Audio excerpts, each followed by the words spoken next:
जय श्री हरि, जय श्री स्वस्थानी माता। ओम नमः शिवाय।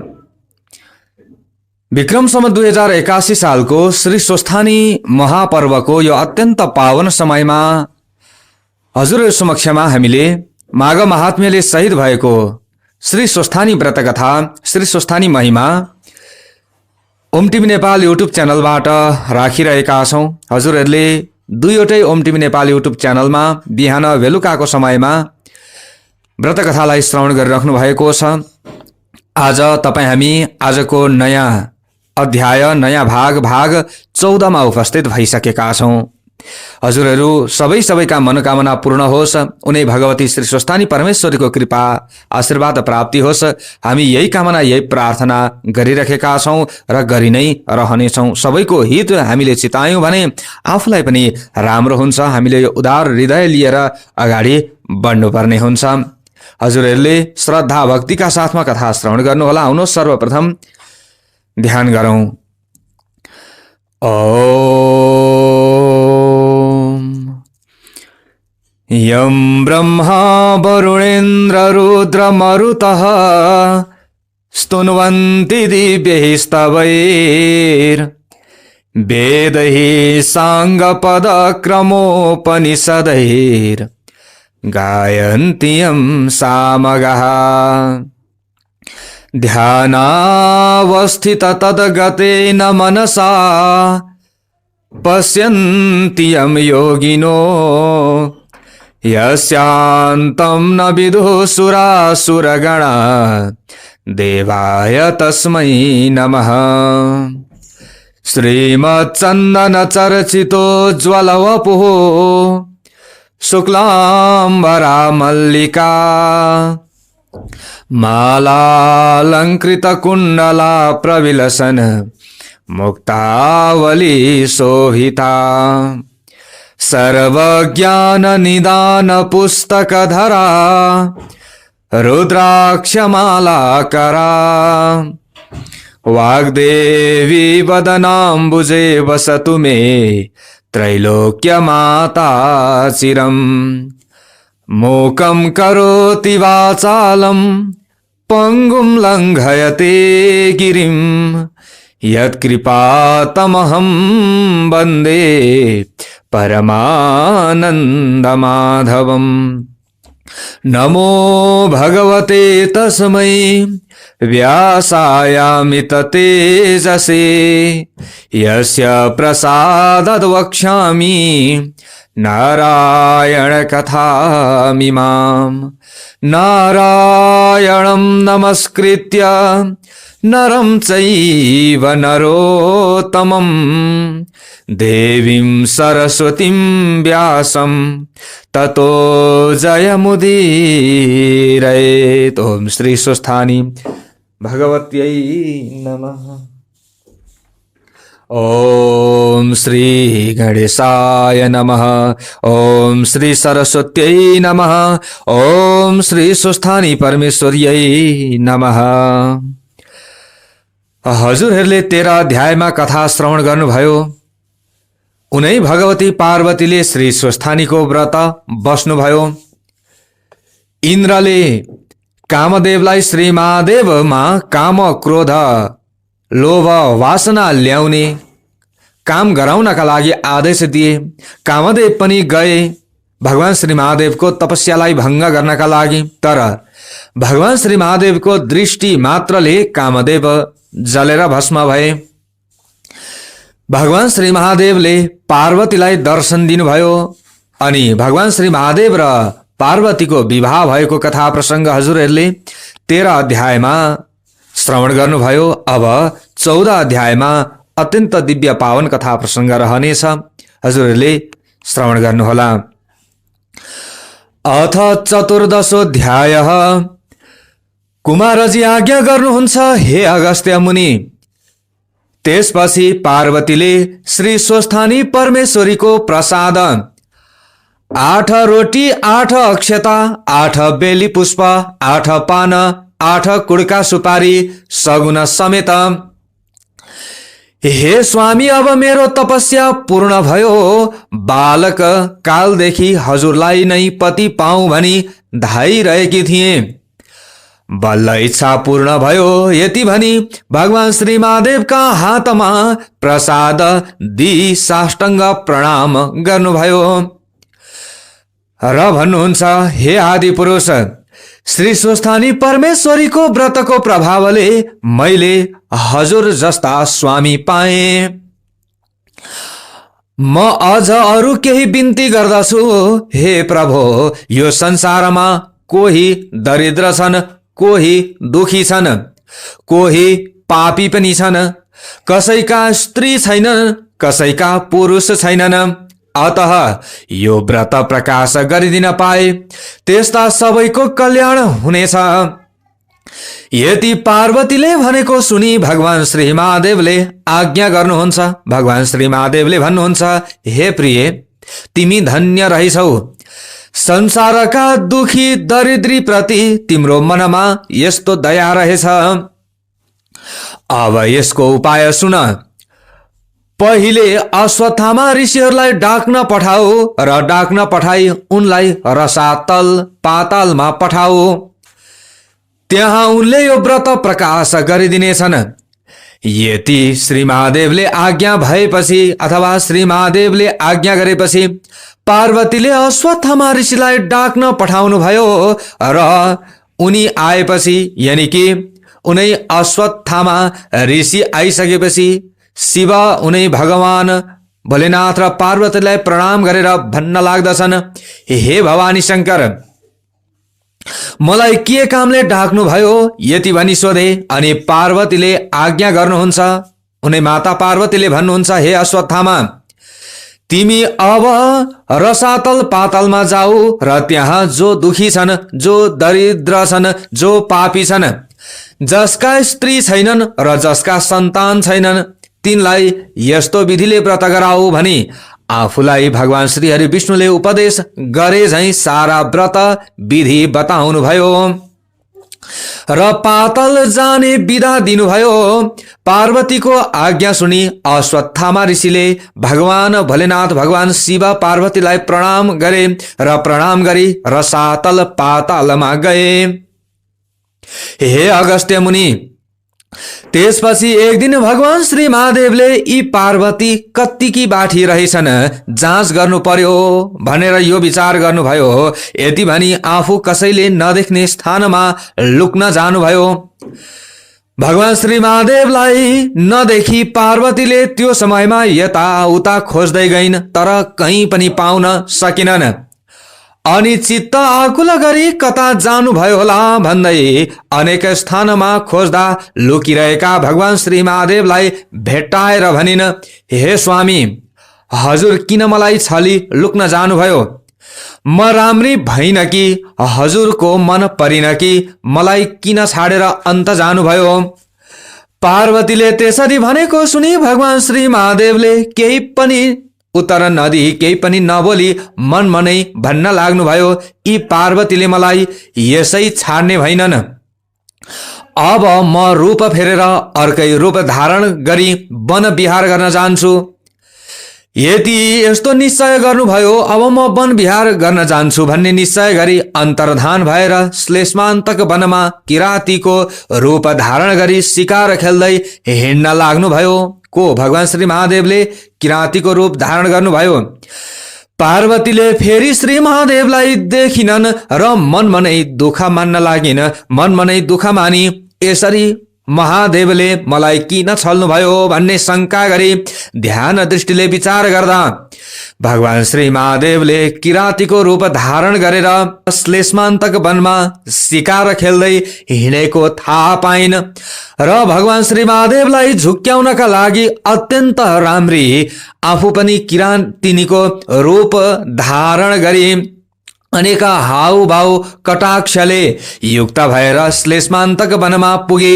एउटा ठूलो वृक्षको छायामा बसिरहिन्।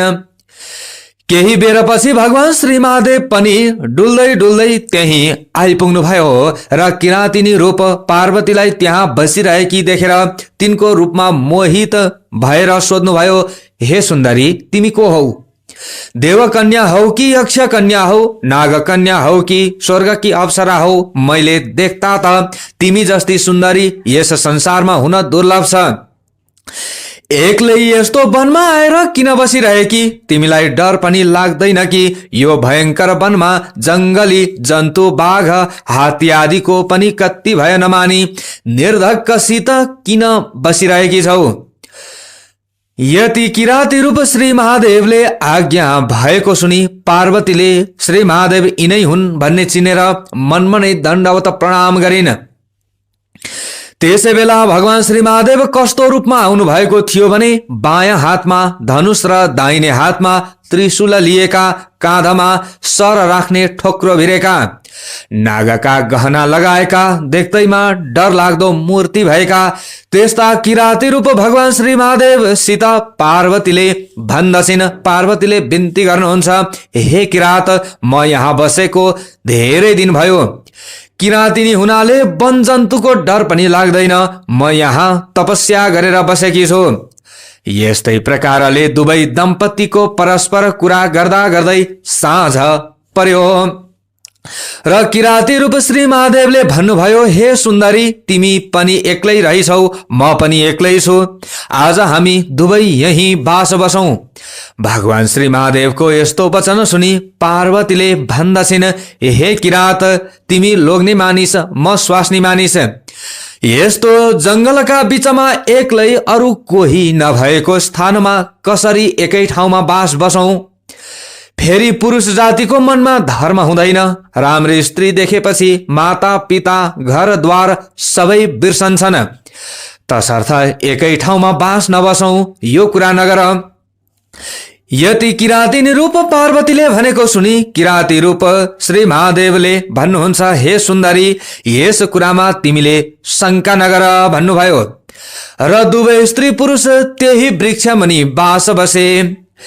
यही क्रमले बस्दा बस्दा निकै दिन बित्यो र एक दिन पार्वतीले विचार गरिन्, यी भोलानाथ सधैँ यसरी नै बसेर पनि निर्वाह गर्न सक्दछन्। अब केही युक्ति गर्नु पर्यो भन्ने निश्चय गरी भगवान श्री महादेवलाई छलेर आकाश बाणी भए झैं गरेर भन्न लागिन्, हे जगदीश्वर, हजुरले याद नराख्दा हामी ब्रह्मा, विष्णु, इन्द्र आदि सबैले साह्रै कष्ट पायौं। यसै गरी बस्नु भयो भने हाम्रो कल्याण कसरी होला? कैलाश शून्य भएको पनि निकै दिन भइसक्यो। हे वृषभध्वज, कैलाशको चर्चा गरी हाम्रो उद्धार गर्नुहोस्। यस्तो आकाशवाणी भएको सुनि यो कसका उपर भनेको होला? फेरि म यहाँ आएको त कसैलाई पनि थाहा छैन भनेर यताउता हेर्दा केही पनि पत्ता पाउन नसके। देवताहरूले भने होलान् भनी चुप लागेर किराँतिनी रूप पार्वतीलाई नदेखि खोज्न लाग्नुभयो। अनि पार्वती पनि केही थाहा नपाए झैं गरी फलफुल टिपेर खान लागेकी थिइन्। किरात रूप भगवान श्री महादेव त्यतिखेर त्यही पुगेर भन्नुहुन्छ, हे सुन्दरी, तिमी कता गएकी थियौ? मैले तिमीलाई खोज्दा कहीँ पनि पाउन सकिन, यसरी भन्नुभयो। अनि पार्वतीले यो कुरा सुनेर भन्दछिन्, हे किरात, म कहीँ पनि गएकी छैन। भोक लाग्यो र कन्द मूल खोज्न हिँडेकी हुँ। यसरी कुरा गर्दा गर्दै पूर्ण चन्द्र भन्दा पनि राम्री पार्वतीलाई देखेर चित्त चञ्चल भई कामले पीडा गर्दा श्री महादेवले किराँतिनी रूप पार्वतीलाई समात्न जाइ लागे। त्यो देख्न साथ किराँतिनी रूप पार्वतीले भन्न लागिन्, हे किरात, तिमी कस्ता रहेछौ? के तिम्रो धर्म यही हो? मैले त श्री महादेव बाहेक अरू कसैलाई स्वामी स्वीकार गर्ने छैन भन्ने प्रतिज्ञा गरेर यस वनमा आई उनैको तपस्या गरेर बसेकी छु। तिमी त्यसो गर्छौ भने म श्राप दिई आत्महत्या गर्नेछु। यति पार्वतीले भनेको सुनि किरात रूप भगवान श्री महादेवले भन्नुभयो, हे सुन्दरी, तिम्रो त्यस्तो प्रतिज्ञा छ भने म उही श्री महादेव हुँ। वन विहार गर्न मन लागेर यहाँ आएको हुँ, नपत्याए हेर। यति भनी आफ्नो ज्योति स्वरूपको दर्शन दिनुभयो। अनि पार्वतीले मनमा आनन्द मान्दै दण्डवत प्रणाम गरेर बिन्ती गरिन्, हे ईश्वर, अब मेरा माता पिता कहाँ कन्या दान लिन हिँड्नुहोस्। यति सुनेपछि भगवान श्री महादेवले पनि स्वीकार गर्नुभयो र हुन्छ भन्नुभयो। हुन्छ भनी किराँती रूप पार्वतीका पछि पछि लागेर जानुभयो। केही बेरमा हिमालय पर्वतका घरमा पुग्नुभयो। अनि भगवान श्री महादेवलाई यिनी त पार्वती पो रहेछन् भन्ने ज्ञात भयो र मलाई छली आफ्ना माता पिता कहाँ ल्याइन्, अब कसो गरौं भनी लाज मानी त्यहाँबाट अन्तर्धान भई किरातेश्वर शिवलिङ्ग भएर श्लेष्मान्तक वनको उत्तरतिर गई बसिरहनुभयो। फेरि श्री महादेवलाई नदेखेर चिन्ताग्रस्त भएकी पार्वतीले ध्यान दृष्टिले हेर्दा किरातेश्वर शिवलिङ्ग भएको थाहा पाई पार्वती पनि नित्य बागमतीमा स्नान गरी किरातेश्वर शिवको ध्यान र षोडशोपचारले पूजा गर्दै तपस्या गर्न लागिन्। पार्वतीले स्नान गरेकी हुनाले त्यस स्थानको नाम गौरी घाट भयो। जो मनुष्यले गौरी घाटमा स्नान गरेर किरातेश्वरको दर्शन गर्ला त्यसका सबै पाप नाश भएर सुख शान्ति पाई, यानी कि सुख शान्ति भई यस लोकमा अनेक भोग भोगी परलोकमा कैलाश वास होला। हे मुने, त्यही क्रमले पार्वतीले कठोर तपस्या गरेको देखि भगवान शिवजीले प्रसन्न भएर आफ्नो ज्योति स्वरूपको दर्शन दिनुभयो। अनि पार्वतीले अत्यन्त हर्ष साथ भगवान शिवका पाउमा दण्डवत गरी अञ्जली जोडेर बिन्ती गरिन्, हे स्वामी, हजुरले मलाई किन यसरी बारम्बार दुःख दिनुभएको, म हजुरकी मन परिन कि भनी अनेक विस्मात गरेको सुनि प्रत्यक्ष भएर पार्वतीलाई अङ्कमाला गरी काखमा राखेर त्यहाँबाट अन्तर्धान भई हिमालयका घर जानुभयो। त्यसरी छोरी ज्वाइँ घरमा आएको देखेर हिमालयले अत्यन्त मनमा आनन्द मान्दै सिंहासनमा राखेर 84 व्यञ्जन तयार पारी भोजन गराए। त्यहाँ 2-4 दिन बसेपछि एक दिन भगवान श्री महादेवले पार्वतीसित भन्नुभयो, हे प्रिय, कैलाश शून्य भएको पनि धेरै दिन भइसक्यो, अब यहाँ बसेर के गर्नु छ, कैलाश जाउँ, हिँड, तिम्रा माता पितासित बिदा माग्न जाउँ। यति भनी दुवै दम्पति गएर हिमालयसित भन्नुभयो, हे पिता, सतीदेवी मरेपछि आजसम्म कैलाश शून्य छ, अब बिदा पाए कैलाश जाने थियौं। भगवान श्री महादेवले आफूलाई हे पिता भनेर सम्बोधन गरेको सुनेर हिमालय अत्यन्त प्रसन्न भई बिन्ती गर्दछन्, हे त्रैलोक्यनाथ, समस्त अखण्ड ब्रह्माण्डका सकल देवताहरूका पितामह हजुरले अज्ञानीलाई जस्तै मलाई हे पिता भन्नुभयो। अब मेरो समस्त ज्ञान नाश गरी स्वच्छ ज्ञान प्रदान गर्नुहोस्, सदैव हजुरको भक्तिमा मेरो चित्त लागिरहोस्। हे शशिशेखर, पहिले म हजुरको पूजा गर्दछु। यति भनी छोरी ज्वाइँ दुवैलाई नाना वस्त्र अलङ्कार पहिराई सिंहासनमा बसाली षोडशोपचारले पूजन गरी भोजन गराई अञ्जली जोडेर स्तुति गर्न लागे र भन्न लागे, हे भवानी शङ्कर, जस्तै समुद्रका घर यानी कि समुद्रका घरमा लक्ष्मी नारायण बस्दा समुद्रलाई जस्तो आनन्द भएथ्यो, त्यस्तै तपाईँ दुवैजना मेरो घरमा बसिदिनाले मलाई आनन्द भइरहेको छ। हे ईश्वर, हजुर कस्ता भने आफ्नो मायाले यो समस्त ब्रह्माण्डमा व्याप्त भएर रहने, यस्ता हजुरलाई कोटि कोटि नमस्कार। फेरि समुद्र मन्थनमा निस्केको कालकुट विषले संसार दग्ध हुन लागेको थियो अथवा दग्ध हुन लाग्यो र हजुरले त्यो विषलाई पनि कण्ठमा राखी सबैको रक्षा गर्नुभयो र नीलकण्ठ हजुरको नाम रह्यो। यस्ता हजुरलाई कोटि कोटि नमस्कार छ। हे विश्वम्भर, आफूले सृष्टि गरी आफै संहार गर्ने यस्ता हजुरलाई कोटि कोटि नमस्कार छ।